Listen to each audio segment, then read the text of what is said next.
Wall Street sounds alarm on stock market pullback. UBS Managing Director and Senior Portfolio Manager Jason Katz shares his market predictions. Wall Street strategists are growing more concerned that a slowing U.S. economy could derail the stock market's record run. The benchmark SandP 500 has climbed 20% this year, booking 54 record high closes along the way, according to Dow Jones Market Data. The index has not seen a 10% pullback in 369 trading days, the longest stretch since the 501 trading days from February 2016 to February 2018. The next 2 months carry an outsized risk to growth, policy, and the legislative agenda, wrote Morgan Stanley strategist Adam Sheets. He worries that a resilient global economy, passage of President Biden's $3.5 trillion spending package, and a near-term peak in COVID-19 cases would cause U.S. Treasury yields to rise and in turn put pressure on growth stocks. Should the economy slow, risk premiums look too low versus prior growth scares, he said. Morgan Stanley economists earlier this month slashed their tracking estimate for U.S. gross domestic product in the third quarter to 2.9% from 6.5%.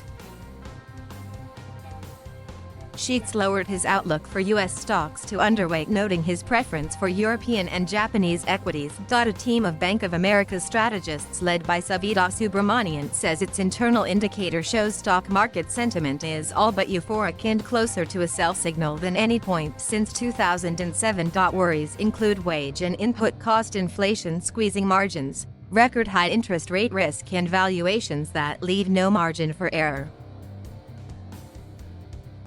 While the strategists are optimistic about the prospects for the U.S. economy, they worry action by the Federal Reserve will ultimately be the stock market's undoing.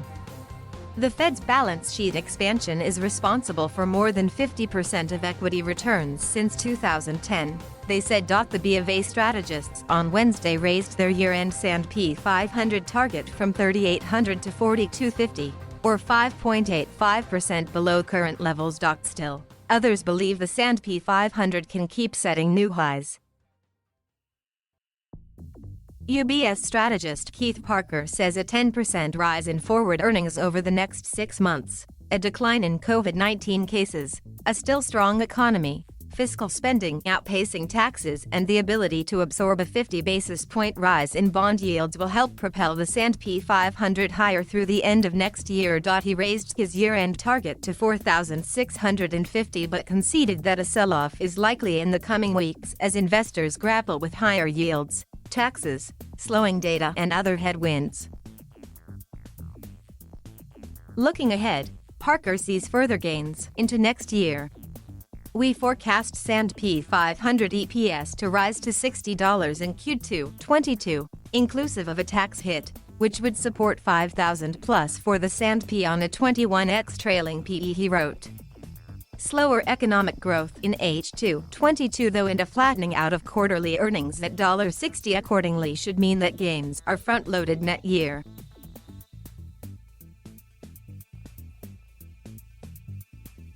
Thank you for watching. Please subscribe.